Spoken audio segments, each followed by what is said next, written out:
আজকের গল্প টোটো চালিকা। আমার নাম মৌমিতা দত্ত, বয়স ৩৬। আমি থাকি শহর কলকাতার একেবারে শেষ প্রান্তে, যেখানে পিচ রাস্তাটা শেষ হয়ে মোরামের পথ শুরু হয়েছে, যেখানে আছে জলাভূমি, বড় বড় আম গাছ, আর আছে কিছু কাঁচা ও পাকা বাড়ি। সেখানেই আমার বাড়ি। স্বামী অমল আর 2 সন্তান, তিথি আর রিজু। তিথি বড়, ক্লাস 9-এ পড়ে, রিজু ক্লাস 5-এ পড়ে। আমি পড়াশোনায় ভালো ছিলাম। পড়াশোনা শেষ করেই চাকরি করতে চেয়েছিলাম, তাহলে বাবাকে সাহায্য করতে পারবো আর সেই সাথে নিজের পড়াশোনাটাও চালিয়ে যেতে পারবো। স্বপ্ন দেখতাম আমি একটা স্কুলের দিদিমণি, নিজের পায়ে দাঁড়াবো। কিন্তু আমার বাবা ছিলেন পাথরের মতো শক্ত এক মানুষ। সেকেন্ড ইয়ারে পড়ার সময় হঠাৎ একদিন বাবা মাকে বললেন, মেয়েরা বেশি পড়লে অবাধ্য হয়, তার চেয়ে সময় থাকতে থাকতে ভালো পাত্রের হাতে সঁপে দেওয়াই বুদ্ধিমানের কাজ। আমি মৌমিতার বিয়ে ঠিক করেছি। সামনের রবিবার পাত্রপক্ষের বাড়ি থেকে আসবে। আমি অনেক কেঁদেছিলাম, বলেছিলাম আমি এখন বিয়ে করতে চাই না, আমাকে এই 2 বছর সময় দাও, অন্তত গ্র্যাজুয়েশনের পরীক্ষাটা দিতে দাও। বাবা শোনেননি, বলেছিলেন না, পড়াশোনা শ্বশুরবাড়ি গিয়ে করিস। অমল ছেলেটা সোনার টুকরো, রেলে চাকরি করে, আজ ক্যাজুয়াল তো কাল পার্মানেন্ট হবেই। তারপর ছেলেটার বাবা নেই, বয়স্ক মাকে নিয়ে থাকে, নিজের বাড়ি আছে, ওরকম ঘর আর পাবি না। আমি বাবার হাতে পায়ে ধরে অনেক অনুনয় করেছিলাম, মাকেও বলেছিলাম, কিন্তু আমার কথা কেউ শোনেনি। কিছুদিনের মধ্যেই আমার বিয়েটা হয়ে গেল। অমল মানুষটা খুব ভালো, ও বেশি কথা বলে না, চুপচাপ নিজের মতন থাকে। কোনো দিন কোনো কিছু নিয়ে আমার ওপর জোর করেনি। শ্বশুরবাড়িতে এসে রান্না করা, ঘর গোছানো, এইসব করতে করতে তাকের এক কোণে থাকা আমার বইগুলোতে ধুলো জমতে শুরু করেছিল। সময়ের সঙ্গে সঙ্গে সংসারের দায়িত্ব বাড়তে থাকলো। তারপর জীবনে এলো তিথি, আমার মেয়ে, আর চলে গেলেন শাশুড়ি মা, যিনি আমাকে মেয়ের মতো ভালোবাসতেন। এরপর এলো রিজু, আমার ছেলে। আমার দিনগুলো ভরে উঠল, সকালে রান্না, বাচ্চাদের পড়াশোনা, এই নিয়ে আমার জীবন। আর অমল যখন কাজ থেকে ফিরত, ওর মুখটা ক্লান্তিতে কালো হয়ে থাকতো। আমি বুঝতাম ও আমাদের জন্য কতটা খাটছে।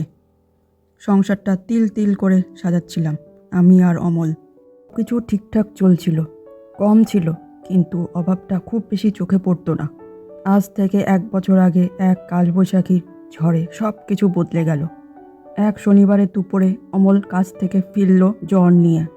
কিছুক্ষণ পর বমি করতে শুরু করলো। তাড়াতাড়ি করে এক পাড়ার ডাক্তারের কাছে নিয়ে গেলাম।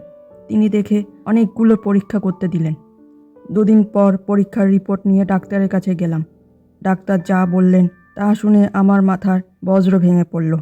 ডাক্তার বললেন লিভার সিরোসিস হয়েছে, সম্ভবত পুরনো কোনো ইনফেকশন থেকে এটা হয়েছে। ভালো হয়ে যাবে, তবে দীর্ঘ চিকিৎসার প্রয়োজন। যা ওষুধ দিচ্ছি সময় মতো খেতে হবে। প্রথম 3 মাস কোনো মতে জমানো টাকা দিয়ে চলল, কিন্তু তারপর অমল আর কাজে যেতে পারে না। রেলের ক্যাজুয়াল চাকরিটা চলে গেল। বাচ্চাদের পড়াশোনার খরচ, অমলে 2-3 হাজার টাকার ওষুধ, 4টে মানুষের খাবার। আমি দিশাহারা হয়ে গেলাম। একদিন আলমারিটা খুললাম, বিয়ের গলার হারটা বিক্রি করে আরও 1 মাস চলে গেল। এইভাবে হাতের বালা, কানের দুল, এমনকি তিথির অন্নপ্রাশনের গলার চেন, কানের দুল সব চলে গেল অমলের চিকিৎসার খরচে। কিন্তু তখন আমার কাছে একটা জিনিসই গুরুত্বপূর্ণ ছিল, অমলকে বাঁচাতে হবে। এইভাবে 6 মাস কেটে গেল। তখন আর গয়না নেই যে বিক্রি করে আরও কিছুদিন চলব। সেদিন অন্ধকার ঘরে চুপচাপ করে বসেছিলাম, কাঁদতেও পাচ্ছিলাম না। এদিকে অমল তখন বিছানা ছেড়ে উঠতে পারত না। একদিন রাতে অমল আমার হাতটা ধরে বলল, মৌমিতা, আমি আর পাচ্ছি না, আমার জন্য ছেলে মেয়ে দুটো শেষ হয়ে যাচ্ছে, পড়াশোনা পর্যন্ত বন্ধ হতে বসেছে, তার চেয়ে বরং এই বাড়িটা বিক্রি করে দিই, অন্তত কিছুদিন চলবে, বাচ্চাদের দুবেলা 2 ভাত তো জুটবে। আমি সেদিন রাগে অভিমানে ফেটে পড়েছিলাম। না, একদম ওসব কথা বলবে না, এই বাড়িটা আমাদের শেষ সম্বল, এটা বিক্রি করলে আমরা দাঁড়াবো কোথায়? একটা ভাড়া বাড়িতে থাকার চেয়ে নিজের বাড়িতে থাকা অনেক ভালো। খেয়ে না খেয়ে আমাদের প্রতি মাসে ভাড়া দিতেই হবে। আর বাড়ি বিক্রির টাকা শেষ হয়ে গেলে বাড়ি ভাড়া কোথা থেকে দেব? বাড়ির মালিক যে বের করে দেবে। আমি বললাম। অনেকক্ষণ চুপ থাকার পর আমি বললাম, আমি কাজ করব। অমল চুপ করে রইল। পরের কয়েকদিন পাগলের মতো ঘুরলাম। কেউ বলল আমার বয়স বেশি, কেউ বলল অভিজ্ঞতা চাই, কেউ বলল এখন লোক লাগবে না। এই করে 1 সপ্তাহ চলে গেল। একদিন বিকেলে ওষুধের দোকান থেকে ফেরার পথে হঠাৎ কানে এলো স্বপন কাকার গলা। এই স্বপন কাকার টোটোতেই অমলকে নিয়ে ডাক্তারের কাছে যাই। কাকা একজনকে বলছিলেন, আরে ভাই, আমার ওই টোটোটা তো গ্যারেজে পড়ে পড়ে মরচে ধরছে, লোক পাচ্ছি না চালানোর মতো, বিশ্বাসী কেউ থাকলে রাস্তায় নামাতাম। কথাটা আমার কানে তীরের মতো বিদ্ধ। আমার ভেতরে কেউ যেন চিৎকার করে বলল, মৌমিতা, এই তো তোর সুযোগ। সেদিন রাতে আমি এক ফোঁটাও ঘুমোতে পারিনি। বারবার কানে বাজছিল স্বপন কাকার সেই কথাগুলো। একটা বিশ্বাসী লোক চাই টোটো চালানোর জন্য। পরদিন সকালে উঠে আমি সোজা স্বপন কাকার বাড়িতে গিয়ে হাজির হলাম।